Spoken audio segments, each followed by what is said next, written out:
just show you now the event model and time interval calculations. I just go there and open a trial where I can show you what this is, this functionality.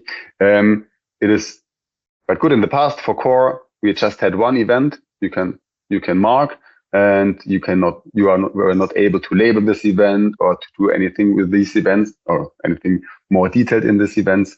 But now we have the possibility to create event models just the way we want. And for this example, I want to create an event model for the deep squat. That means I want to define one event for the start of the motion, one event on the deep squat position, and one event to the end of the motion. Therefore, I access the settings and the new menu point event models. In this, I now have the possibility here to create a new model. I click on it, I have the new model. I label this new model deep squat, and also mark it as the default model. And now I have the possibility here to add as many events I want to add. In my example, I want to add 3 events. The first one is start of motion. So I label it like that. I also can change the image of this event. If I click on the one, I can open up some images I already have saved or draw by myself. This one, I used this one for the start of motion. It makes it way easier for other users of Templo to understand what I want to, what this event is all about. Second event, I label as deep squat, no, not depth squat, and also change the image in here for the squat position. The third event I label with end of motion, and also add in here another image, finish image, and I created my event model. Now I can use the event model, or I can additionally put some differences, calculate some intervals. That's a bit more complicated. So I press plus and I created a new calculation. I now want to measure the distance or the time between the start of motion until the deep squat position.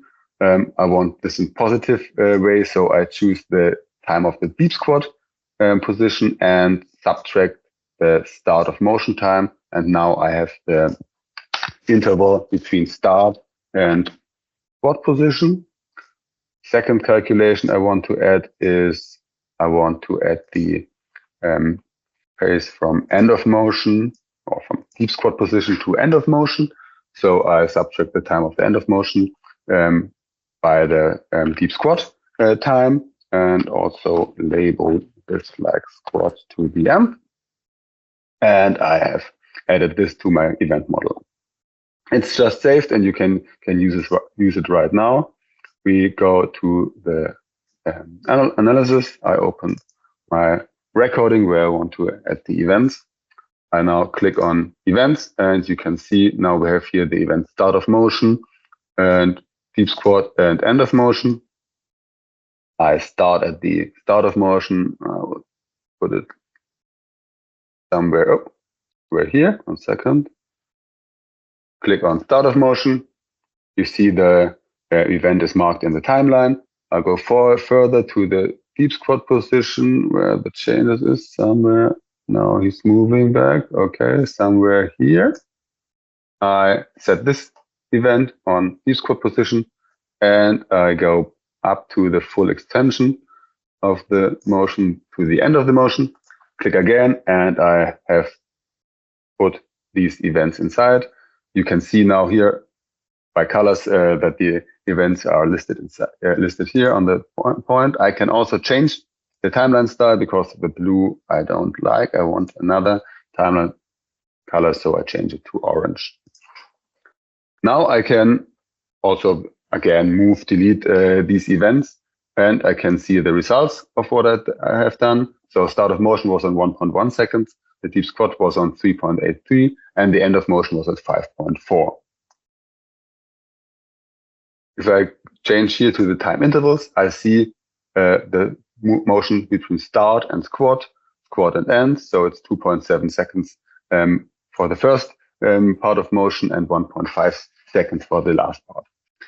This is a huge benefit for all of us because we can make this event model way bigger. So for all core users and all persons who are doing some sport and this, they can just adjust the events and the calculations directly on their motion and their needs. Also, I can click these events further. So if I have a cycle, I can also continue to mark these events.